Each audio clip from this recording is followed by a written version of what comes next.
बिस्मिल्लाहिर्रहमानिर्रहीम। अस्सलाम वालेकुम नाज़रीन, प्रोग्राम आप देख रहे हैं 7 से 8 सना हाशमी के साथ और मुझे कहते हैं सना हाशमी। उम्मीद है कि आप तमाम लोग खैर खैरियत से होंगे। आज बहुत सारी ऐसी खबरें हैं जिस पर तबसरे भी हो रहे हैं और उसकी इंसाइट जो है मजीद तफसीलात जिसे आप कह सकते हैं वो भी सामने आ रही हैं। जाहिर है एक बहुत बड़ी सियासी जमात जिसका नाम मुत्तहिदा कौमी मूवमेंट है, उसकी एक तंजीम थी जो कि खिदमत फाउंडेशन के नाम KKF के नाम से मशहूर थी। FIA की जानिब से आज ये खबर सामने आई कि मनी लॉन्ड्रिंग केस में अहम पेशरफ्त हुई है और KKF के जेर इंतज़ाम जो पैसा था वो लॉन्ड्रिंग में भी इस्तेमाल होता रहा, यहाँ से लंदन भी मुंतकिल होता रहा और यहाँ कराची में उससे जो जायदादें बनाई गई हैं उस पर भी बहुत ज़्यादा पेशरफ्त हुई है। अब कुछ फाइंडिंग्स भी आना शुरू हो गई हैं, कुछ डिटेलिंग्स हैं जो FIA की जानिब से आई हैं। बताया गया कि 29 जायदादें हैं जो कि कराची के तूलो अर्ज में हैं। अब ये जायदादें किस ज़माने में बनी, क्या फाइंडिंग्स हैं, ये पैसा कहाँ कहाँ इस्तेमाल होता रहा, मनी लॉन्ड्रिंग की मद में लंदन जब मुंतकिल होता रहा तो क्या एयर था उसका, वो भी। और अभी तक जो FIA की मूवमेंट है वो किस नौयत की है, क्या ये जायदादें जब्त की जाएंगी, क्योंकि ये बताया जा रहा है कि वो तमाम तर लोग जो मुत्तहिदा कौमी मूवमेंट के जाहिर है वर्सा हैं उनको भी इसी में से रकम अदा की जाती है। तो अब उसकी क्या प्रोसीजिंग होगी उस पर आज के शो में हम बात करेंगे। इसके साथ साथ MNA अली रजा साहब का जो कत्ल है उस केस में ताहाल कोई पेशरफ्त दिखाई नहीं दे रही है। बताया गया था कि कराची से एक शख्स को पकड़ा भी गया था एयरपोर्ट के इलाके से, लेकिन ताहाल उस उम्मत में क्या काम हुआ है। काइंडली ये वाली फुटेज अब स्टॉप कीजिए। जो असैसिनेशन है अली रजा का, उसके बाद क्या फाइंडिंग्स आई हैं, क्या अपडेट हुआ है, ये तमाम तर सूरत हाल। जबकि आज हमने देखा कि तहकीकाती कमेटी के सामने डॉक्टर फारूक सत्तार साहब जो हैं वो पेश भी हुए हैं, उनसे भी सवाल और जवाब हुए हैं। तो कोशिश करेंगे कि फारूक सत्तार साहब से इस मामले पर बात करें। दूसरी जानिब मुस्लिम लीग नवाज और पाकिस्तान पीपल्स पार्टी ने कहा जाए बड़ी प्रेस कॉन्फ्रेंस की है, धुआंधार प्रेस कॉन्फ्रेंसेस की है, जिसमें उन्होंने मईशत की जुबूहाली पर बात की है। क्या हकीकी तौर पर मईशत जुबूहाली का शिकार है या नहीं, हम यकीनन इसकी फाइंडिंग्स भी जानेंगे, सियासी जमातों का रद्द-ए-अमल भी जानेंगे, इकोनॉमिस्ट इस बारे में क्या राय रखते हैं, फिर हमारे खुद रिपोर्टर्स क्या बताएंगे कि क्या हो रहा है इस वक्त इकोनॉमी की सूरत हाल को अगर हम देखें तमाम सेक्टर्स में। तो प्रोग्राम के आगाज में सबसे पहले बात किए लेते हैं खिदमत खल्क फाउंडेशन के मनी लॉन्ड्रिंग केस में अहम पेशरफ्त की। सुहेब उमर हमें इस्लामाबाद से पहले ज्वाइन करेंगे और वहां से हम उनसे जानेंगे कि क्या सूरत हाल, क्या फाइंडिंग्स आई हैं, लंदन ये पैसा किस ईयर में जाता रहा, FIA के पास अभी जो तफसीलात आई हैं खिदमत खल्क फाउंडेशन KKF के हवाले से वो क्या हैं। Suhaib, can you hear me? Yes. Okay. Now Sahib, tell me about that कि ये जो फाइंडिंग्स आई हैं, ये मनी लॉन्ड्रिंग का इंकशाफ 3 माह कबल हुआ था। आज जो ये चीजें आई हैं सामने जो हम देख रहे हैं, इसमें क्या अहम तरीन नुकात क्या हैं? जी बिल्कुल, आपको मैं बताता चलूँ कि ये जो रहमतुल्लाह ढोमकी है, इनका ये काउंटर टेररिज्म विंग है FIA का, उन्होंने इंसदाद दहशतगर्दी विंग, इन्होंने इस जो मनी लॉन्ड्रिंग केस है इसकी तफ्तीश की थी। एडिशनल डायरेक्टर हैं इनका, ये इन्होंने जो तफ्तीश में बड़े अहम जो नकात हैं उन्होंने ये देखे। जो इंकशाफ हुआ वो खिदमत खल्क फाउंडेशन का जो 3 अरब रुपए की जायदादें हैं वो जब्त कर ली गई हैं। इसके साथ साथ जो 29 जायदादें हैं वो कराची के मुख्तलिफ जगहों पर बनाई गई थी, जो मुख्तलिफ जगहों पर। लेकिन इसमें एक अहम नुकता यह है कि इन जायदादों के जरिए जो शोधा है उनकी फैमिलीज को फंड भी दिए जाते हैं। इसमें एक मिनट रुकिएगा सुहेब, इस बाबत अभी जो इत्तलात आ रही थी वो हम ये देख रहे थे कि कहा गया कि खरीदो फरोख्त पर पाबंदी लगाई गई है, जायदाद जब्त नहीं की गई है।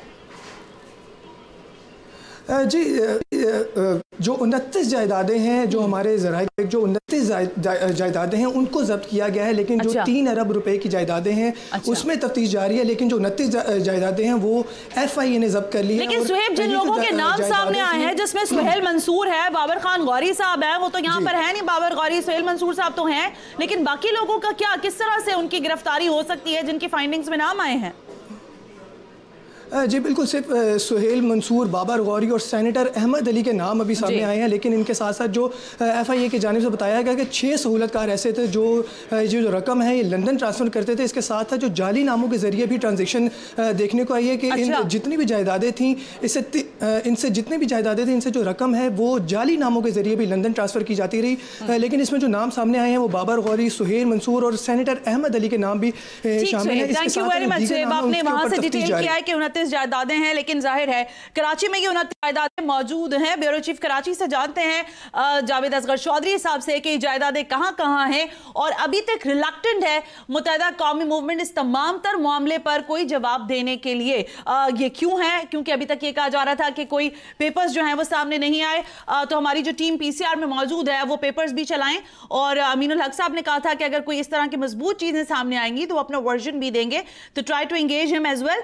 अमीनुल हक साहब को भी लेने की कोशिश करें। जावेद असगर चौधरी साहब, जानना मैं ये चाह रही थी कि ये जो एफआईए की फाइंडिंग्स हैं इसमें 29 जायदादें हैं, किसके नाम पर हैं, किस तरह से इनको ऑपरेट किया जा रहा था, इसकी बताया जा रहा है कि जो जायदादें उसमें से बहुत सारी ऐसी भी हैं जिसको अभी जब्त नहीं किया गया है।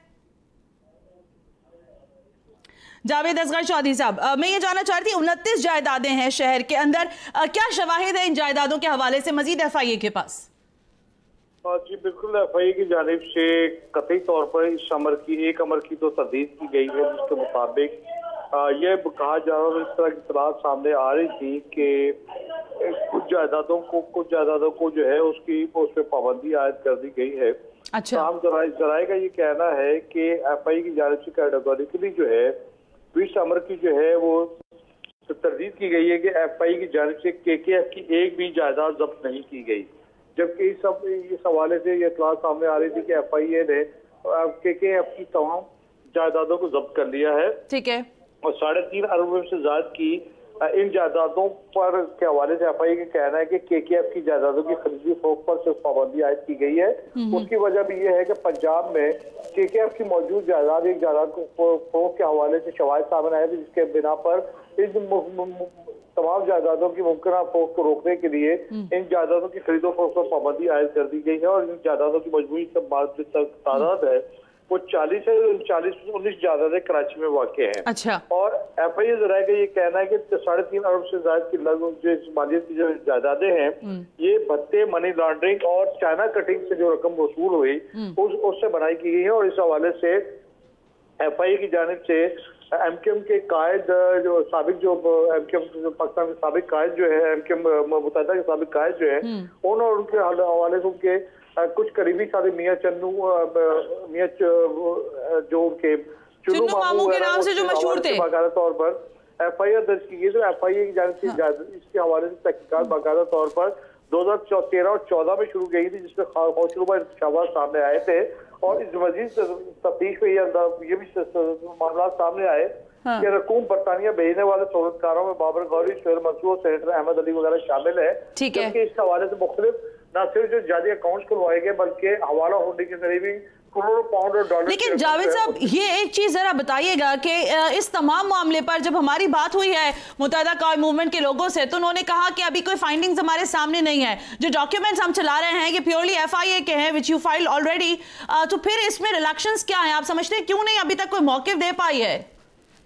देखिए, इशू ये है कि कोई भी मुत्तहिदा के जो लोग हैं वो चूंकि पहले ही जो है मुत्तहिदा के हवाले से जो है बहुत सारे जो है मामला वो चल रहे हैं, जिसमें मजीद जो है वो उसमें अपनी टांग फंसाने की बजाय बेहतर उन्होंने यही समझा होगा कि इस तरह का मौक़िफ़ दे दिया जाए कि जिनका इससे ताल्लुक कोई नहीं है, इनको पता नहीं है, इस तरह के मामला तो उनके नहीं है। ओके, जावेद असगर चौधरी साहब, आप ये बता रहे हैं, लेकिन इसमें एक अहम पॉइंट है जिस पर आप यकीनन पहले बता चुके हैं, लेकिन हम इसने सुनने और देखने वालों को एक दफा फिर आगाह कर देना चाहते हैं। इस रकम से जो कि खिदमत खल्क या के फाउंडेशन की जानिब से चलाया जाता था, केकेएफ की जानिब से, इससे जो बेवाएं थी या जो वर्सा थे एमकेएम के लवाहिकीन थे उनको भी रकम जाती थी, तो क्या उसको भी कोई प्रोसीजर के तहत रोका जाएगा या वो कंटिन्यू रहेगी? नहीं, इसको भी इसके हवाले से भी एमकेएम के जो तीरान और शोहदा हैं, जो उनकी जो फैमिलीज हैं जिनकी कफालत इन जायदादों के किराए की मद में या दीगर मद में होती थी, उस हवाले से एफआईए ने कैटेगोरिकली एफआईए जराए का ये कहना है कि वो रकम जो है वो किसी किस्म की भी नहीं रोकी गई और वो रकम जो है बदस्तूर जो है ना माजी की तरह उन शोहदा और नसीरान जिनके लिए वो रकम मुख्तस है उनको जाती रहेगी। और इस हवाले से भी जायदादों इस हवाले से भी खबरों को सदा कर रही है कि उनके लवाकिन का जो है वो जो रकम जाती थी उनकी जायदादों के किराए से रोक दी गई। इस तरह की उन्होंने इस अमल की सख्ती से तरदीद दी गई है। ओके, बहुत बहुत शुक्रिया जावेद असगर चौधरी। इन डिटेल हमें बता रहे थे कि जो रकम जाहिर है लवाहिकीन को, वर्सा को, बेवाओं को जाती है उसी तरह कंटिन्यू रहेगी, लेकिन जो जायदादें बनाई हैं, जो मनी लॉन्ड्रिंग के जरिए पैसा मुंतकिल किया है मुल्क से बैरून मुल्क, लंदन या दीगर जगहों पर, जाहिर है उसमें पेशरफ्त हुई है, जायदादें जब्त भी होंगी। 3.5 अरब रुपए मालियत की 29 जायदादें हैं, जिसमें से जो कराची में है वो 29 जायदादें हैं। वेल लेट्स सी इसमें मजीद क्या फाइंडिंग सामने आती हैं। एक ब्रेक ले रहे हैं, ब्रेक से जब वापस आएंगे तो MNA अली रजा आब्दी के कत्ल के हवाले से तहकीकात कहां तक पहुंची हैं, स्पेशल कॉरेस्पॉन्डेंट से इस पर बात करेंगे। Right after this break, you watching 7 से 8।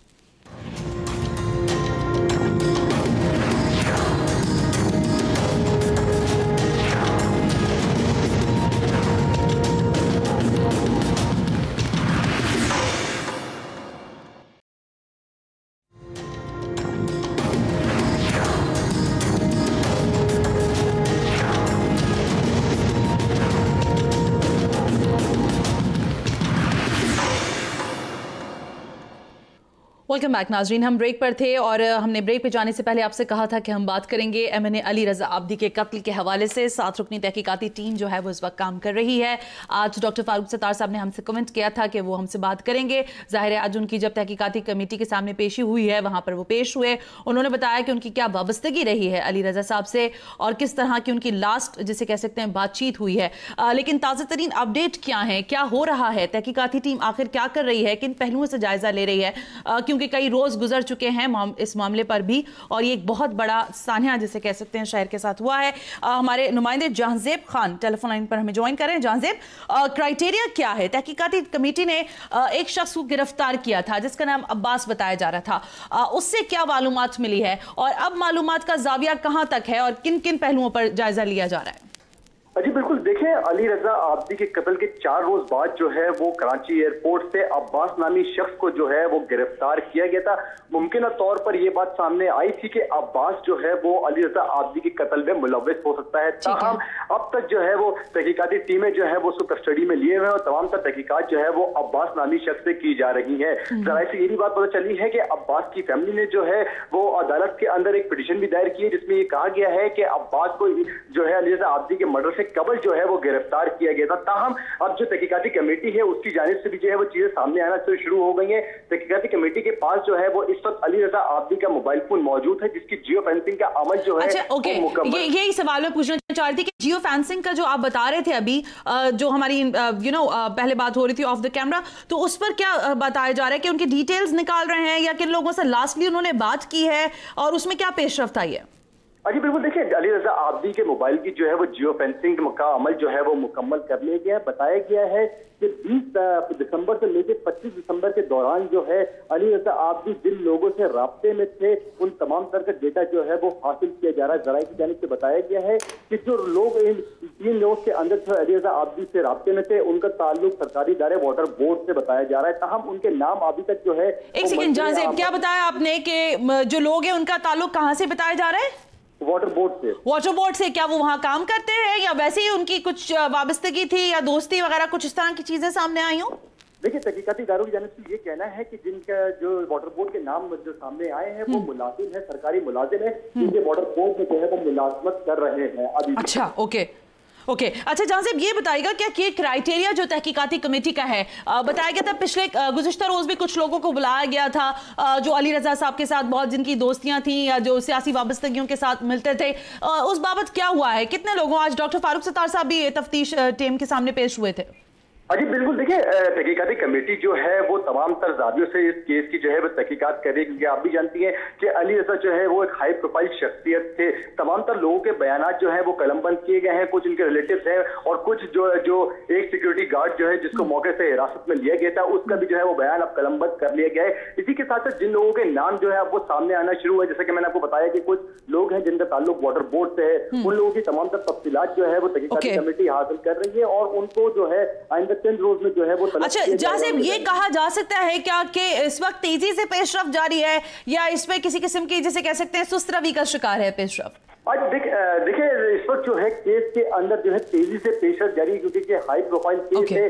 पीएम सिंह जो है वो खुद इसको मॉनिटर कर रहे हैं और चीफ मिनिस्टर खुद देख रहे हैं। Well, thank you very much Jahanzeb Khan. तहकीकाती कमेटी ने 40 मिनट तक डॉक्टर फारूक सत्तार से आज सवालात भी किए हैं। बताया जा रहा है कि जियो फेंसिंग की जा रही है, कि मोबाइल फोन की, के आखिरी दिनों में वो किसके साथ राबते में थे। पाक सरजमीन पार्टी जो है उसकी नुमाइंदगी के लिए अरशद वोरा साहब हमारे से टेलीफोन लाइन पर आए हैं। उनसे भी जरा जानते हैं कि वो इस तमाम तर, क्योंकि ये अली रजा आबदी साहब के बारे में अगर हम बात करते रहे तो बहुत सारे लोगों के साथ दोस्तियां और एक खास किस्म का हल्का अहबाब रखने वाली शख्सियत है, लेकिन जिस तरह से असैसिनेट किया गया है अली रजा आबदी साहब को, ये एक जिसे कहते हैं ना बड़ा क्वेश्चन मार्क है। सियासी जमातें भी इस पर बहुत ज्यादा तहफ्फुजात का इजहार रख रही हैं कि कौन से ऐसे लोग हो सकते हैं, वो कौन से ऐसे हाथ हो सकते हैं जो इस खतरनाक किस्म के, जिसे कह सकते हैं, जैसे अभी जहांजेब खुद भी कह रहे थे कि हाई प्रोफाइल शख्सियत है, इतनी आसानी से कैसे टारगेट कर लिया गया अली रजा साहब को। और जो तहकीकाती कमेटी है उसके सामने जो अभी तक लोग पेश हुए हैं उससे तो बहरहाल ये बात सामने आ रही है कि तहकीकात जो है वो आगे बढ़ रही हैं। लेकिन जिन दो लोगों के बारे में अभी बताया गया कि वाटर बोर्ड से उनका ताल्लुक है, तो अब देखना ये होगा कि आइंदा आने वाले दिनों में वहां से क्या इनसाइट मिलती है। अरशद वोरा साहब आगे हमारे साथ लाइन पर। अस्सलाम वालेकुम अरशद वोरा साहब। वालेकुम अस्सलाम। अरशद वोरा साहब, आपसे बात करने का सबसे बुनियादी मकसद तो यह है कि जाहिर की बड़ी वाबस्तगी रही है और आपने खुद करीब से उनके साथ वक्त भी गुजारा है। आप समझते हैं कि इस किस्म के असैसिनेशन के बाद अली रजा आबदी साहब जैसे शख्सियत के जो तहकीकाती कमेटी है उसको बहुत ज़्यादा फाल होकर, बहुत ऑप्टिमिस्टिकली, जिसे कहते हैं रैपिडली इस पर काम करना होगा? डेफिनेटली इसमें कोई तो बात नहीं है, बिल्कुल they have to work very proactively. और क्योंकि ये न सिर्फ हाई प्रोफाइल बल्कि ये बहुत सारे लोगों के लिए जो है लम्हा फिक्रिया भी है कि बहुत सारा आपको कराची की सियासत का पता है, और कराची की सियासत जिस तरीके से मैं इसको ये कहूँगा कि क्लाउडेड एटमॉस्फेयर में चल रही है, तो यहाँ पे जो है लॉ इन्फोर्समेंट एजेंसीज ने जिस तरीके से पिछले कई सालों में बेहतरी की तरफ आ गया था और एकदम से ये सिचुएशन आ जाना, तो it is a question mark. लेकिन मतलब इन द सेंस ऑफ जिसे हम कह सकते हैं इंटेरोगेशन जो अभी तक हो रही है, जिस तरह तहकीकात की जा रही है, आप समझ रहे हैं कि ये सही और दुरुस्त सिमत की तरफ जा रही है?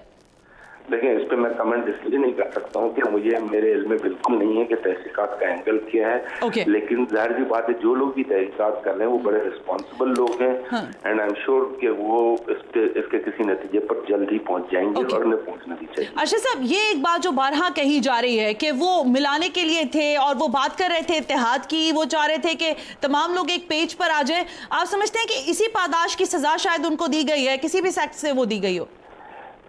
मैं अगेन आई वुड से कि इस पे बहरहाल ही वाज वेरी एक्टिव और वो जो है एमक्यूएम से नाराज होकर अलग भी हो गए थे, रेजिग्नेशन भी उन्होंने दे दिया था, और वो अपने तौर पर जो है उनकी कोशिश थी। और वो What was the last, मतलब आपकी लास्टली कब बात हुई होगी अली रजा साहब से? आपकी कोई राब्ता हुआ हो इस मामले में, या कोई भी लास्ट आपका कब राब्ता हुआ उनसे? मेरी कोई 1.5-2 महीने पहले बात हुई थी, और कोई ऐसा सलाम दुआ या खैर व खैरियत ही थी, कोई सब्जेक्टिव नहीं थी। अच्छा, दूसरी तरफ आप समझते हैं कि सर इस वक्त जो सूरत हाल है सियासी घुमगू की, उसकी तरफ भी अगर हम देखें और फिर शहर के अमन अमान की हम बात करें, तो जैसे आपने खुद भी अभी कहा कि वहाँ पे क्लाउडीनेस ज़्यादा है शहर के अंदर, इसके लिए आप समझते हैं क्या पेशरफ्त हो सकती है? कोई अभी तक कोई मीटिंग्स कंडक्ट नहीं हुई हैं बिटवीन द सियासी जमात, इसको कैसे देख रहे हैं? देखिए, बिल्कुल आपने बहुत अच्छा ये पॉइंट रेज किया है कि तमाम पॉलिटिकल पार्टीज जिनका स्टेक जो है, stake in the form of their voters, stake in the form of their ownership of the city of the province, सबको एक मेज पर बैठना होगा और एक मेज पर बैठकर जो है जो कुछ भी शहर के लिए, सूबे के लिए, इस मुल्क के लिए बेहतर हो उस पे जो है अमल करना होगा और किसी नतीजे पर पहुंचना होगा डेफिनेटली। ठीक है, बहुत बहुत शुक्रिया। अरशद वारा साहब कह रहे हैं कि एक टेबल पर बैठकर कम से कम बात करनी होगी, शहर के अमन के लिए बात करनी होगी। अली रजा आब्दी केस के हवाले से जो अभी तक की फाइंडिंग्स हैं, इस पर यह जरूर कहा जा सकता है कि यकीनन तहकीकाती कमेटी जो है वो काम कर रही है, पेशरफ्त हो रही है। फाइंडिंग्स जैसे जैसे आती रहेंगी यकीनन उस हवाले से नाजरीन को भी आगाह करेंगे। एक ब्रेक लेते हैं, ब्रेक से जब वापस आएंगे तो जरा ये बात कर लेंगे कि पाकिस्तान के मुआशरी हालात से मुस्लिम लीग नवाज और पाकिस्तान पीपल्स पार्टी आखिर नाला क्यों है। ये बैगेज जो है क्या इन्हीं दोनों सियासी जमातों का है या फिर मौजूदा हुकूमत सही तरीके से मईशत को चलाने की अहल नहीं है। Right after this break, you watching 7 से 8।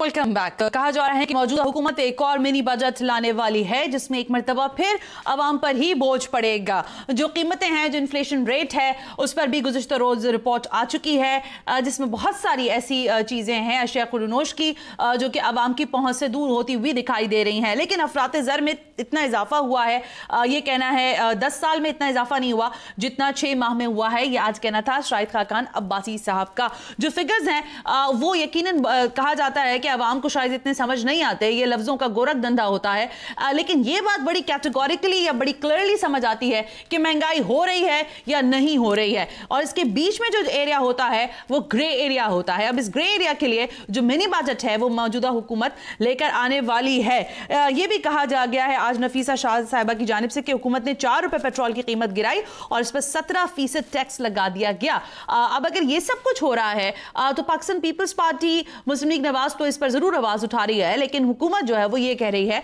कि हमारे पास रोड मैप मौजूद है और हम वक्त के साथ साथ मईशत जैसे जिसको बहरान कहा जा रहा है उस बैगेज से हम बाहर आ जाएंगे। हम सबसे पहले बात करते हैं जाहिर है मुआशी तज्जियाकार से और जानते ये हैं कि वो इस तमाम तर तनाजुर में क्या राय देंगे। जुबैर तुफैल साहब ने हमें टेलीफोन लाइन पर ज्वाइन किया है। जुबैर साहब अस्सलाम वालेकुम। वालेकुम अस्सलाम। जुबैर साहब, इकोनॉमी की सूरत हाल बड़ी क्लियर, लोगों को शायद इतनी ज़्यादा लफ्ज़ों में ना समझ आए, यानी हिंसों में समझ में ना आए। क्या आप समझ रहे हैं, फोर्सी कर रहे हैं जिसका वावेला मुस्लिम लीग नवाज करती दिखाई दे रही है या पाकिस्तान पीपल्स पार्टी कर रही है कि इन्फ्लेशन रेट बढ़ रहा है, लोगों पर महंगाई जो है उसका अजाब आ गया है? क्या आपको भी इकोनॉमी में ये चीज़ें दिखाई दे रही हैं? बिस्मिल्लाहिर्रहमानिर्रहीम। देखिए, जहाँ तक इन्फ्लेशन का ताल्लुक है, इन्फ्लेशन यकीनन बढ़ा है। इन्फ्लेशन पिछले साल इसी महीने में जो तकरीबन 3.8% था, जो अब बढ़ के 6% के करीब चला गया है या 6% से ज्यादा हो गया। इन्फ्लेशन यकीनन बढ़ा है और इसके साथ साथ जो है और भी जो जनरली मैं समझता हूँ कि कीमतें हर चीज़ की बढ़ रही हैं और उसमें पहले तो ये था कि डॉलर की डिवेल्यूएशन की वजह से, कि रुपी जो डिवेल्यू हुआ उसकी वजह से चीज़ों की जो भी इम्पोर्टेड चीज़ें थी वो सब महंगी हुई। अब मसला ये है कि जो आपने कहा कि जी दोनों अपोजिशन पार्टियां कह रही हैं कि ये मुल्क में महंगाई और बहरान और तमाम चीज़ें हैं, वो उसके बारे में मैं ये कहूँगा मुश्किलात ज़रूर हैं लेकिन ऐसी हैं कि जो मसाइल सॉल्व हो सकते हैं। अब हुकूमत को आए हुए कुल 5 महीने हुए हैं। ठीक है, तो देखिए, उनको 5 साल की हुकूमत है, उनको कम से कम 1 साल का मौका देना चाहिए और उसके बाद देखा जाए। हुकूमत ने खुद अपने ऊपर 100 दिन जो है मुसल्लत कर लिए। अगर 100 दिन ना कहे होते तो इतनी बातें ना होती। बहरहाल अभी 5 महीने हुए हैं और मैं समझता हूँ कि हुकूमत को कम से कम 1 साल के बाद जज करना चाहिए कि वो ओके। तो पहले साहब ये बात तो ठीक है, लेकिन क्या ये जो नए टैक्सेस लगाए जा रहे हैं और बताया जा रहा है, जैसे आज शाहिद खाकान अब्बासी साहब कह रहे थे कि अफरात ज़र में इतना इजाफा 10 साल में नहीं हुआ जितना 6 माह में हो गया है। एक तो इसको जरा कमेंट कर दीजिएगा और फिर जो ज़राए मुबादला मजमूई तौर पर 14 अरब डॉलर्स हैं, तो क्या इसका कुछ असर होगा, बहरान है, ये क्या है? देखिए, बात ये है कि हमें अपनी इंपोर्ट्स को हर हाल कम करना चाहिए। कोई भी खर्च इस तरह से करना चाहिए कि आपकी जेब में अगर 100 रुपए है तो 100 रुपए खर्च करें। उधार लेके खर्च करना कोई अच्छी बात नहीं है। अभी हमारी इंपोर्ट जो है तकरीबन 60 अरब डॉलर की हो चुकी हैं और इसके अगेंस्ट अगर आपकी एक्सपोर्ट देखें तो वो 24-25 अरब डॉलर की हैं। उसके बाद आप 21 बिलियन डॉलर की फॉरेन रेमिटेंस भी मिला लें। अगर आप एक्सपोर्ट और रिमिटेंस को मिलाएं तो ये मिला के तकरीबन $45 बिलियन हो जाती है। लेकिन उसके बावजूद भी नेट 15 बिलियन तो जो है 15 बिलियन तो बिल्कुल नेट लॉस है। तो इसको जो है हमारा काम है कि गैर जरूरी इंपोर्ट को बंद किया जाए। जब तक इंपोर्ट बंद नहीं करेंगे, कर्जा लेके आप कब तक जो है इंपोर्ट करते रहेंगे, ये चीज ज्यादा असर नहीं चलती। लेकिन सर इस वक्त जो अभी जैसे ही मौजूदा हुकूमत आई थी उसके बाद फौरी तौर पर जाहिर है सऊदी अरब से भी राब्ते हुए, फिर चीन ने भी अपनी तरफ से जाहिर है कहा कि हम इकोनॉमी को स्टेबलाइज करने के लिए आपको इक़्तिसाद जो है CPEC की मद में ही सही लेकिन देना शुरू करेंगे। उसकी स्टेबिलिटी को कैसे देख रहे हैं? उसकी क्या फॉर्मेशन ठीक है, वक्त का तयन ठीक रहा, और डॉलर्स के साथ जिस तरह गेम हो रहा है मुसलसल हम देख रहे हैं डॉलर्स का रेट ऊपर जाता रहा, फिर अभी कुछ स्टकअप हुआ है, क्या उस पैसे ने जो डॉलर्स की मद में बाहर से आया, बैरून मुल्क से आया, उसने सहारा दिया इकोनॉमी को? देखिए अब डॉलर जो है तकरीबन स्टेबलाइज हो गया 140 रुपए के लगभग। हुकूमत को जब हुकूमत आई तो इनके ऊपर जो है बहुत ज्यादा दबाव और इनके ऊपर मुश्किलात थी। इनके पास दो रास्ते थे कि सबसे पहले ये IMF में जाते और IMF में जाके वो जो कहते हैं उसकी शराइत को मानते, लेकिन हुकूमत ने ये समझा कि IMF के पास बाद में जाएंगे। उन्होंने पहले दोस्त ममालिक की तरफ रुख किया और उसमें पहले सऊदी अरेबिया गए, फिर चाइना गए, फिर यूनाइटेड अरब एमिरेट गए। तो उनको देखिए सऊदी अरब से तकरीबन 3 बिलियन का जो है एक स्टैंड बाई फंड जो उनको मिला है, जो इसमें से 2 बिलियन आ गए, 1 बिलियन बाकी है, वो इस महीने आ जाएगा। उसके बाद उन्होंने $3 बिलियन का जो क्रूड ऑयल है वो भी उसको क्रेडिट के ऊपर इनको दिया। तो हुकूमत को सऊदी अरब से कैश फ्लो के लिए तकरीबन $6 बिलियन मिल गए। ये एक बड़ा अमाउंट है। इसी तरह से अगर जो UAE ने वादा किया 3 बिलियन का वो भी आ जाते हैं और चाइना से भी आ जाते हैं, तो इनकी मुश्किलात तो तकरीबन कम से कम जो 1 साल की मुश्किलात है वो खत्म हो जाएगी। ओके तो फैज साहब आप हमारे साथ टेलीफोन लाइन पे ही रहिएगा, हम मजीद भी आपसे इन डिटेल इस इकोनॉमी का जो है उतार चढ़ाव इस पर बात करेंगे। हमारे साथ जाहिर है बिजनेस रिपोर्टर मौजूद हैं स्टूडियो में, एयाज राना साहब। एयाज, आज जो नफीसा शाह साहिबा ने कहा अक्सर स्टॉक मार्केट को दुनिया की 5वीं बुरी स्टॉक मार्केट कहा जा रहा है, इस चीज़ को क्या आप, क्योंकि जाहिर है आप डेली बेसिस पे वहाँ से हमें रिपोर्ट कर रहे होते हैं, किस तरह स्टॉक जो है वो रिएक्ट कर रहा है, इकोनॉमी कैसे रिएक्ट कर रही है? देखें सर ना, बात यह है कि जो पॉलिसीज़ पिछली हुकूमत की थी उसको लेते हुए जो कैरी फॉरवर्ड चलता रहा है, इस वक्त मार्केट जो हमारी है उसके फंडामेंटल्स जो हैं वो बताए जाते हैं कि उस वक्त 45,000 और 46,000 जो इस मार्केट अपनी स्टेबिलिटी पे एक दफ़ा टच कर चुकी है वो इसके मौजूद हैं। ठीक है। बात यह है कि इस हुकूमत ने आते ही जो है वो जो एहतसाब के अमल के ऊपर ये गई है उसको देखते हुए जो इन्वेस्टर बहुत दुनिया में जो भी इन्वेस्टर है वो बहुत शाय होता है। जब आपके यहाँ पे हुकूमतें आपस में टकराव की सियासत करती हैं तो वो इन्वेस्टमेंट चाहे इंटरनेशनली आपके म्यूचुअल फंड्स में आने के लिए जो आपकी इंटरनेशनली होते हैं वो डर जाते हैं, और साथ साथ जो लोकल इन्वेस्टर है जो इंट्रा डे भी जो ट्रेडिंग कर रहा होता है इस वक्त जो अगर हम देखें जो एक चीज़, आई एम सॉरी मैं आपकी कथा कलामी कर रही हूँ, लेकिन ये बताएं ना कि ये कहा जाता है कि भाई स्टॉक मार्केट जो है वो सियासी हालात से कोई नहीं चेंज मारती है या उसके अंदर कोई तब्दीली नहीं आती, तो फिर ये कैसे रिफ्लेक्ट करिए, क्योंकि आप तो बराह रास्त ये कह रहे हैं कि सियासी जो मामलात हैं वो रिफ्लेक्ट कर रहे हैं इकोनॉमी पर। बिल्कुल करते हैं। कल की तरह अगर आप मार्केट देखें तो कल की मार्केट में कोई ऐसी सियासी खबर पूरे दिन नहीं आई थी जिसके अंदर हम देखते रहे कि मार्केट एक अच्छे नोट के साथ चलती हुई हमने देखी, और वो 300 से ज़ायद पॉइंट्स उसमें पॉजिटिव पूरा दिन ट्रेड होते रहे। जब वफाकी काबीना का इजलास बुलाया गया जिसके अंदर ECL से 172 लोगों के नाम निकालने थे, उसको देखते हुए जैसी ये खबरें आनी शुरू हुई हैं वहाँ पे हमने ये देखा कि मार्केट ने एकदम से जो है वो -200 पॉइंट्स के साथ उसने अपने आप को क्लोज किया है। ठीक है। तो इससे ये जाहिर होता है जितने भी आपकी टकराव की सियासत है वो यकीनन आपकी मार्केट्स चाहे कोई भी हो वो इसको इफेक्ट करती है। ठीक है। ओके, फॉरेन इन्वेस्टर क्या दिखाई दे रहा है मार्केट में और वो आ रहा है, क्या वो इस चीज पर फोर्सी कर रहा है कि नहीं, और फॉर 6 मंथ्स और मे बी डेली बेसिस पे वो फोर्सी करते हैं मार्केट के अंदर इंडक्ट करने के लिए, या वीकली बेसिस या मंथली बेसिस बेयर करते हैं उसको? देखिए उनका जो क्राइटेरिया, उनके जो यहाँ पे बैठे हुए लोग होते हैं वो उनको बिल्कुल वो एकदम जितनी भी आपकी इंटरनेशनल जो आपकी इन्वेस्टमेंट आती है वो रिसर्च बेस के ऊपर काम करते हैं। ठीक है। हमारे यहाँ पे अब तक ये बताया जा रहा है जिस तरीके से कि जो हमारा सीमेंट सेक्टर है और उसके साथ साथ बैंकिंग सेक्टर है। कल जैसे एक खबर आई जिसके अंदर ये कहा जा रहा था कि जी जो आपके बचत स्कीम के जो सर्टिफिकेट्स हैं उनकी शरह सूद में इजाफा कर दिया, 14% पे चले गए। अब आज के दिन में स्टॉक मार्केट में ये बातें बाज़गश्त कर रही हैं कि आइंदा आने वाले दिनों में जब स्टेट बैंक अपनी आपको मॉनिटरिंग पॉलिसी देगा तो वो अब 10% से बढ़ा के वो भी 12% या 14% पे जा सकती है। तो ये सब चीज़ें हैं। ये हुकूमत को अभी तक अगर आप स्टेट बैंक से बात करें तो वो डॉलर के ऊपर आपको स्टेटमेंट देने के लिए तैयार नहीं है। हम बाहर उनसे कोशिश करते हैं कि वो हमें बता दें कि जनाब आप क्या चाहते हैं, कहां तक ये जो है मार्केट इसको फ्लोट करेगी। वो ये कहते हैं हम बता ही नहीं सकते। अब एक कदम इन्होंने अच्छा लिया है कि जो इंपोर्टर हजरात हैं वो उनको जो एडवांस वहां से अपनी जो पेमेंट्स भेजनी पड़ती थी उसके लिए $10,000 का कल एक अच्छा इनिशिएटिव है जो लिया गया हुकूमत की जानिब से, जिसकी वजह से मनी लॉन्ड्रिंग के जुमरे में हम आते थे कि हमारे यहाँ से ये बैन लगा दिया गया था।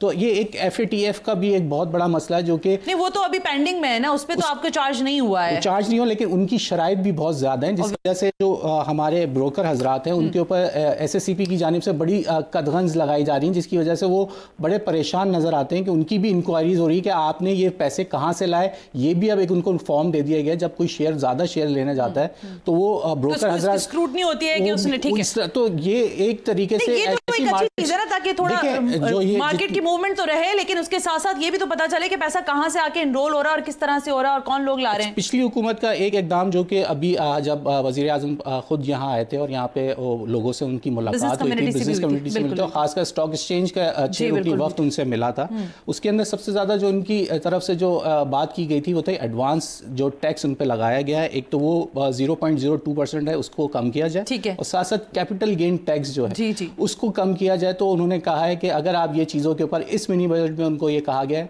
कि ये इसके ऊपर बात की जा सकती है और अगर ये चीजें कम हो जाती हैं, यानी कि वो देख रहे हैं कि उसको चेक करके इस बजट के अंदर उम्मीद की जा रही है कि ये चीजों से आपके वॉल्यूम्स जो हैं वो काफी हो जाएंगे, वॉल्यूम्स में बेहतरी आएगी, ये कहना है हमारे रिपोर्टर का। लेकिन तुफैल साहब, मैं ये जरा आपसे लास्टली जानना चाह रही थी, पेट्रोल की प्राइसेस हम देख रहे हैं, क्रूड ऑयल जो है वो नीचे जा रहा है और हम यहाँ पर अपने लोगों को जाहिर है पैसे तो कम कर दिए लेकिन उसमें टैक्सेस हमने ज्यादा लगा दिए। मैं वही बात करूंगी कि कॉमन मैन को क्या ये तमाम तर जो चीजें हैं इसका फायदा पहुंचेगा इसी सालों में या फिर उनको 5 साल के लिए जो गवर्नमेंट है उसके रन होने के साथ साथ इसके जो रिजल्ट्स हैं वो मिलेंगे? तो ग्रेजुअली मिलेंगे। अगरचे पेट्रोल की कीमत इंटरनेशनल मार्केट में काफी कम हुई है लेकिन हुकूमत इमीडिएटली उसको सारा पास ऑन नहीं कर सकती, इसलिए अगर फौरन पास ऑन करेगी और कल को 1 महीने के बाद इंटरनेशनल मार्केट में दोबारा कीमतें बढ़ेगी तो हुकूमत के लिए इतना आसान नहीं होगा कि दोबारा 10 रुपए लीटर कीमत बढ़ा सके इन वन को। अब उन्होंने इस वक्त जो है 5-4 रुपए कुछ पैसे कीमत कम की है, ठीक है, इसको ये देखेंगे अगले 1 महीना कि अगर इंटरनेशनल मार्केट में प्राइसेस इसी तरह रहती हैं तो नेक्स्ट जब भी 1 फरवरी आएगी तो हुकूमत दोबारा प्राइस कम करेगी। ठीक है। और अभी जो नजर आ रहा है इंटरनेशनल मार्केट में क्रूड ऑयल का फ्यूचर प्राइस भी जो है वो वीक है, तो इसलिए हम समझते हैं कि अगले महीने में पाकिस्तान में दोबारा पेट्रोल की कीमतें, पेट्रोल की और दीगर पेट्रोलियम प्रोडक्ट की कीमतें इंशाल्लाह कम होंगी। Okay, thank you very much. Zubair Tufail economist हमसे बात कर रहे थे। चौधरी नज़ीर अहमद MNA PMLN, उनसे ज़रा जानते हैं कि ये क्या मामला है कि जो सूरत हाल है जिस पर बारहा मुस्लिम लीग नवाज कह रही है कि पूरा जिसे कहते हैं मईशत का बहरान है सर पर और मौजूदा हुकूमत जो है उससे निपटने के लिए तैयार नहीं है या उसके पास कोई रोड मैप नहीं है। फ़ारूक सलीम साहब का नाम आज बार बार लेते रहे शाहिद खान अब्बासी साहब अपनी प्रेस कॉन्फ्रेंस में, उन्होंने कहा कि उन्होंने तज्जिया जो दिया है उसके बाद हमारे जिसे कहते हैं होशो हवास इधर से उधर हो गए और पता ये चल रहा है कि मईशत जो है वो बहुत ज्यादा जुबूहाली का शिकार है। चौधरी नज़ीर साहब, आप हमें सुन सकते हैं? अस्सलाम वालेकुम। ओके, एक ब्रेक लेते हैं। ब्रेक से जब वापस आएंगे तो यकीनन जो पॉलिटिकल पार्टीज हैं उनकी जानिब से जो प्रेस कॉन्फ्रेंसेस हैं उस पर भी बात करेंगे। प्रोग्राम आप देख रहे हैं 7 से 8।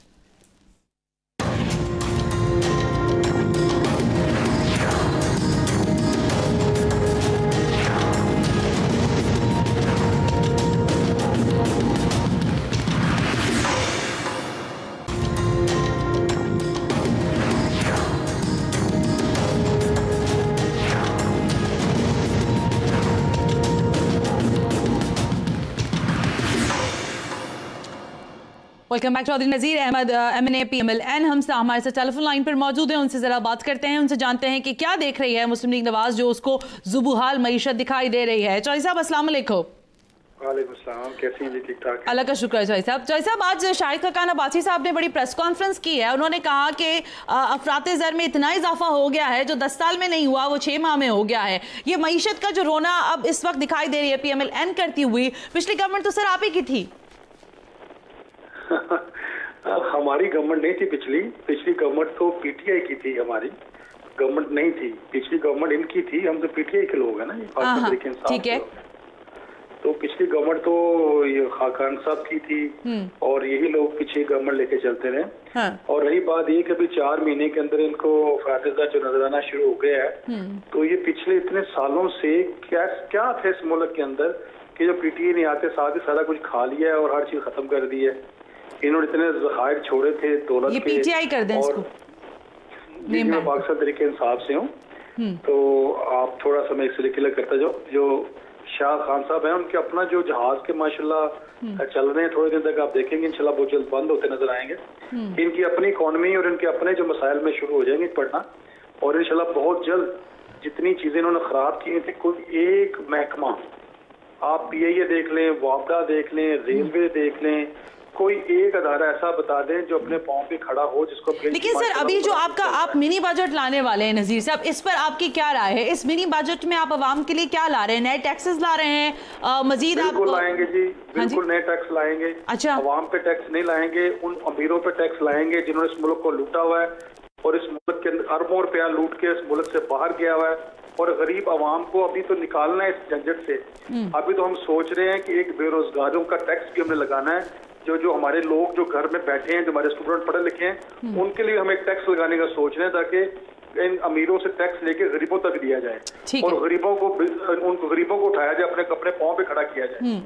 लेकिन इस वक्त जो टैक्सेस आपने पेट्रोल के प्राइसेस पे लगाए हैं सर, वहाँ पे आपने पैसे तो कम किए, 4 रुपए तकरीबन कम किए हैं, लेकिन वहाँ आपने टैक्सेस लगा दिए हैं। फिर जो बैरून मुल्क से आपको कर्जे मिल रहे हैं, उसके बारे में आज पूछा जा रहा था कि वो कर्जे कहाँ आप लगा रहे हैं, उसकी क्या फाइंडिंग्स हैं नजीर साहब? अभी तो 1 रुपया कहीं लगा ही नहीं है, तो लगाएंगे कहाँ? नहीं, IMF से आपको पैसा मिला ना सर या नहीं मिला? अभी देखिए मेरी बात सुने, यही तो इस हुकूमत की खूबसूरती है कि ये लगा कम रही है, बचा ज्यादा रही है, और अपने कर्जे जो पिछले ये गंद छोड़ के गए हैं, इस मुल्क को दलदल में फंसाया हुआ है। जितना PMLN और नून लीग दोनों मिलकर पीपल्स पार्टी उस गंद से मुल्क को निकालने की कोशिश कर रहे हैं। तो आई होप जैसे थोड़ी सी इस सिमत हम चल पड़ेंगे। पहले था कर्ज दर कर्ज, एक कर्जा लेते थे और सूद के ऊपर मुल्क को चला रहे थे और फिर अगला सूद देने के लिए तैयार होते थे। इसको दूसरे लफ्जों में कहा जाता है कि टोपी बनाओ प्रोग्राम हो रहा था इस मुल्क के साथ। अच्छा। और एक ऐसा खिलवाड़ किया कि इस मुल्क के साथ कि आने वाली नस्लें हमारी शायद वो कभी माफ ना करें कि जो ये मुल्क को छोड़ के गए। लेकिन आप लोगों की जानिब से जो अभी तक की सूरत हाल है उसको देखकर फ्रेंडली अभी हम बात कर रहे थे जब तुफैल साहब से, वो तो बड़े ऑप्टिमिस्टिक हैं कि आपकी 5 साल की गवर्नमेंट में चीजें हो जाएंगी,